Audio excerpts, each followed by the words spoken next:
Class 9-এর English lesson 1 tells of Bhola grandpa. তোমরা সবাই মন দিয়ে শোনো আর লেখো, সবাই লাইক অ্যান্ড সাবস্ক্রাইবটা দিয়ে দাও। ভোলা grandpa and his wife lived at the western end of our village. A large bokol tree overshadowed their hut. In the bokol tree lived a small troop of monkeys. Bhola Grandpa and his wife did not mind it. ভোলা দাদু ও তার স্ত্রী আমাদের গ্রামের পশ্চিম প্রান্তে থাকতেন। একটি বড় vocal গাছ তাদের কুড়ে ঘরের উপরে ছায়া ফেলেছিল। বোকাল গাছটিতে বাঁধানোতে একটি ছোট্ট দল থাকতো। ভোলা দাদু ও তার স্ত্রী এতে আপত্তি করতেন না। On moonlight night we are returning from a festival. একদিন চন্দ্রলেখার রাতে আমরা ফেস্টিভ্যাল থেকে উৎসব থেকে ফিরছিলাম। The road was long and foggy. রাস্তায় ছিল কুয়াশাচ্ছন্ন। I was riding on the village chowkidar shoulders suddenly. আমি গ্রামে চৌকিদারের কাঁধে চড়েছিলাম। Suddenly Bhola grandpa let out a loud wail. Bhola দাদু চিৎকার করে উঠল। Every one in our party was surprise. যারা পার্টি থেকে আসছিল সকালে অবাক হয়ে গেল। ওই হল্টেড আমরা থামলাম। Enquiry revealed that Bhola grandpa has taken his grandson of the festival. আমরা জানতে পারলাম যে ভোলা দাদু তার নাতিকে নিয়ে উৎসব থেকে আসছিল।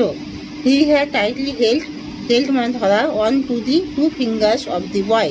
তার নাতির দুটো আঙুল ধরেছিল। He did not realise when those fingers slipped out. কখন যে সে আঙুলটা স্লিপ খেয়ে মানে ফসকে গেছে সে বুঝতে পারেনি। Bhola grandpa was continue as before. Bhola দাদু ওইভাবে আসছিল। Then someone asked Bhola grandpa what he was keeping.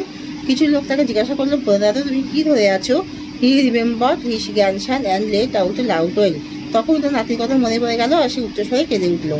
My father calls two sharp eyed men for our party to go back with Bhola grandpa to the festival. দুটো ধূসর রঙের চোখের মানুষকে আমার বাবা সেখানে পাঠালো, উৎসবের কাছে পাঠালো, যেখানে ভোলা দাদু তার নাতিকে উৎসব থেকে নিয়ে আসছিল। The grandson was found before long. He had taken a cosy shelter under a cow's belly. তার নাতিটি নিরাপদ আশ্রয় একটা গরুর পেটের তলায় ছিল। I remember another funny incident about Bhola grandpa related by my father.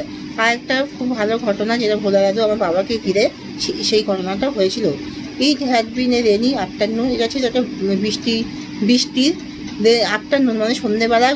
Bhola grandpa wild with excitement, খুবই উত্তেজিত ছিল। Told my father and his friends that he had seen a gang of pirates. আমার বাবা এবং and his friends that he had seen, সে বলেছিল আমার বাবাকে এবং তার বন্ধুকে যে সে একদল জলদস্যু দেখেছে। They are burying a large box under one of the sand dunes on the sea shores by our village. তারা কিছু একটা বড় বাক্স পুঁতেছিল। বিউরিং মানে পোতা, under one of the sand dunes বালির স্তূপের নিচে, on the sea shore by our village আমাদের গ্রামে সমুদ্র তীরে বালির তলায় বালির স্তূপের নিচে পুঁতেছিল। At once father and his friends started looking for the hidden treasure. Hidden treasure মানে গুপ্ত সম্পদ। তারা খোঁজার চেষ্টা করছিল গুপ্ত সম্পদ। হিডেন ট্রেজার গুপ্ত সম্পদ। আমার বাবা এবং তার সাথীরা সেটা খোঁজার চেষ্টা করছিল। Evening passed on to the night. Moonlight came in to the cloud. সেইভাবে সারারাত্রি কেটে গেল। মুনলাইট চন্দ্রালোকিত রাত্রি ছিল। Came in through the clouds মেঘে আচ্ছন্ন হয়েছিল। A pack of jackals were howling. একদল শিয়াল চিৎকার করলো। It was past midnight. এটা ছিল মধ্যরাত্রি। At this point of time, তাহলে evening passed on to night মানে প্রায় রাত্রিটা কেটে যাচ্ছিল এবং চন্দ্রালোকিত রাত্রিটাই মানে মেঘে ঢাকা ছিল। A pack of jackals were howling, একদল শিয়াল হাউলিং মানে চিৎকার করলো। ইট ওয়াজ পাস্ট মিডনাইট, এইভাবে মধ্যরাত্রি কেটে গেল, অতিক্রান্ত হয়ে গেল। At this point of time মানে সেই মুহূর্তে ভোলা গ্র্যান্ডপা কনফিস CONFESSED কনফিস মানে স্বীকার করলো that there was no real treasure. Treasure মানে সম্পদ, সেখানে কোনো সত্যিকারের সম্পদ নেই। It was all a dream which he had during মানে সময় হিস মিড ডে ন্যাপ মানে দুপুরের তন্দাচ্ছন্নিত যে তন্দা, সেই সময় সে স্বপ্ন দেখেছিল। এটা কোনো সত্যিকারের ঘটনা না। One Bhola Grandpa had a great adventure in the Sundarbans. সুন্দরবনে ভোলা ক্যাম্পে একটা অদ্ভুত ঘটনা ঘটেছিল। In those days royal Bengal tigers freely roamed, ROAMED, roamed মানে ঘুরে বেড়াতো, দি ডেন্স জঙ্গল, ডেন্স মানে গভীর জঙ্গলে, অব দি সুন্দরবন, সেই সময় সুন্দরবনে গভীর জঙ্গলে রয়্যাল বেঙ্গল টাইগাররা ঘুরে বেড়াতো। People took care to move about only in groups, particularly after sundown, লোকেরা খুব সাবধানে চলতো, একটা গ্রুপ করে দল বেঁধে দূরে থাকতো এবং দূর থেকে অনেক সাবধানে চলতো একটা দল বেঁধে, পার্টিকুলারলি মানে বিশেষত যখন সূর্য অস্ত যায় সেই সময় তারা খুব সাবধানে চলতো। On evening Bhola grandpa was returning from the weekly market, একদিনকে সন্ধ্যেবেলা ভোলা দাদু উইকলি মার্কেট মানে সাপ্তাহিক বাজার থেকে ফিরছিলেন। Suddenly at a distance of about 5 ওয়াশ বিহাইন্ড হিম, তার থেকে 5 গজ দূরে হঠাৎ করে he had the growl, growl মানে গর্জন, of a royal Bengal tiger, সে রয়্যাল বেঙ্গল টাইগারের গর্জন শুনতে পেল। Bhola grandpa turned and found the bright gaze of the tigers on his face, Bhola দাদু তখন ঘুরে দেখলো বাঘের চোখ জলজল করছে তার সামনে।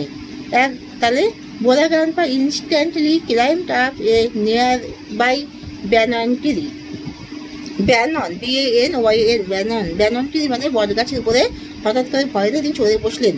দি টাইগার ওয়াট মানে গর্জন করলো, সার্কেল মানে ঘুরে বেড়ালো, দি ট্রি মানে গাছের চারিদিকে, অ্যাবাউট 100 টাইমস মানে 100 বার। দেন ইজ সেটেল ডাউন মানে এটা বসে থাকলো under A Bush without taking is eyes of him, তার দিকে চোখ দিয়ে, ভোলা দাদুর দিকে চোখ দিয়ে সেটা বাঘটা বসে থাকলো একটা বুশের ঝোপের তলায়, সামনে বুশের ঝোপের তলায়। The forest grew dark and silent, এবারে ডার্ক মানে অন্ধকার এবং সাইলেন্ট মানে নীরবতা, জঙ্গলে একটা অন্ধকার নীরবতা দেখা দিল। Bhola grandpa put hear the tiger beating his tail on the dry leaves, Bhola grandpa put hear the tigers beating his tail মানে বাঘের লেজের শব্দ শুনতে পেল, লেজ দিয়ে বাঘটা বাজি মারছিল বুশ গাছে, সেই শব্দ শুনতে পেল। অন দ্য ড্রাই লিভস মানে শুকনো পাতার উপরে বাঘটা লেজ দিয়ে শব্দ করছিল সেটা শুনতে পেল। আওয়াজ পাস মানে এইভাবে ঘন্টা চলে গেল। ডন বোক মানে সকাল হলো, উইথ দি কুইং অফ ডাভস, কুয়াশাচ্ছন্ন সকাল চলে এলো। ভোলা গ্র্যান্ডপা কেম ডাউন, সে নিচে নেমে এলো। There was a group of men on a mount a little away, একদল লোক ছিল ছোট টিলার উপরে। Bhola grandpa climbed the mount, এই টিলার উপরে ভোলা দাদু চললো। And request the first man, এবং প্রথম মানুষটাকে রিকোয়েস্ট মানে অনুরোধ করলো, হি শ for some water to drink, সে কি কিছু জল খাওয়াতে পারে। The man had seen the tiger waiting, মানুষটা লক্ষ্য করলো যে বাঘ পিছনে অপেক্ষা করছে। হি ওয়াজ মাচ বিউইল্ডার মানে BEWILDERED মানে হতচকিত হয়ে যাওয়া, মানুষটা হতচকিত হয়ে গেল। What is your secret that you simply world first the hungry beast, hungry মানে ক্ষুধার্ত, BEAST, বিস্ট মানে পশু, অ্যাট ইট ডিড নাথিং, আপনার কি একটা গুপ্ত কোনো ক্ষমতা আছে যে আপনি বাঘের পাশ দিয়ে চলে এলেন এবং সে ক্ষুধার্ত পশুটা আপনাকে কিছুই করলো না। হি অ্যাক্স ভোলা গ্র্যান্ডপা, সে ভোলা গ্র্যান্ডপাকে অবাক হয়ে জিজ্ঞাসা করলো। The tiger was stretching its limbs and ওয়ার্নিং, বাঘটা নিজের অঙ্গগুলি প্রসারিত করলো এবং হাই তুললো। Then Bhola grandpa remember the tiger, যখনই ভোলা দাদুর সেই বাঘের কথা মনে পড়লো, অ্যান্ড লুকড অ্যাট ইট, এবং তার থেকে তাকালো বাঘের দিকে। Bhola grandpa almost lost his sense in fear, fear মানে ভয় পাওয়া, ভয়তে তার সেন্সই হারিয়ে ফেলছিল। হি রান ব্যাক হোম, সে দৌড়ি বাড়ি চলে এলো। Half a century later Bhola grandpa left us forever one morning and at the age of 95, এইভাবে 50 বছর পরে একদিনকে সকালবেলায় 95 বছর বয়সে ভোলা দাদু সবাইকে ছেড়ে চলে গেল। His 80 years old wife lamented much, তার 80 বছরের বৃদ্ধা স্ত্রী ল্যামেন্টেড LAMENTED, ল্যামেন্টেড মানে শোকাকুল হয়ে, মাছ বলল, she said with a sigh the old man must have forgotten to breathe, she said মানে তার স্ত্রী, shed with a Sai, SIGA, সাই মানে দীর্ঘ নিঃশ্বাস ফেলে বলল, দি old man must have forgotten to bathe, BREATHE, bathe মানে নিঃশ্বাস নেওয়া, সেই বৃদ্ধ মানুষটি নিশ্চয়ই তার নিঃশ্বাস নিতে ভুলে গেছে। তো এখানেই শেষ করলাম, তোমরা সবাই লাইক অ্যান্ড সাবস্ক্রাইবটা দিয়ে দিও।